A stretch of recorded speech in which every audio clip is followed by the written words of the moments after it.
Hey guys, so I'm gonna show you how I made my stickers at home. So I painted some fish with gouache and watercolor and I wanted to make them into stickers. Then I uploaded them onto my iPad, onto Procreate, and I painted over them. Now I uploaded them onto my laptop and I started to resize them on Clip Studio Paint. You can use any software you want.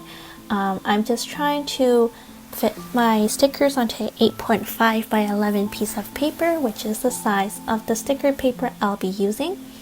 And right now I'm just playing around with how to fit them onto the paper and trying to optimize the number of stickers that will fit onto one piece. It takes a couple of tries and it also depends on how big you want your stickers to be and what shape your stickers will be. I fit 6 fish and some smaller designs onto one sheet. On other designs, I was able to fit many other stickers onto one sheet.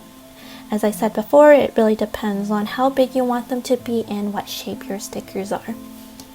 Over here, I used Cricut printable vinyl paper, and it costed approximately $20-something. I bought off Amazon, and there were 10 sheets. So it is a matte finish, and it is a standard 8.5 by 11 sizing. I use a regular inkjet printer.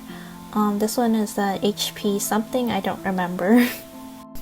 So after I printed them out, I actually hand cut them. I don't own a Cricut machine or any other sticker cutters. It does take a bit of time and a bit of patience just because you want to make sure that the lines are cut clean. But personally, I find it quite therapeutic just to cut along the lines. And here are the finished product. I hope this tutorial helps, and if you have any questions, just feel free to comment below or shoot me a DM.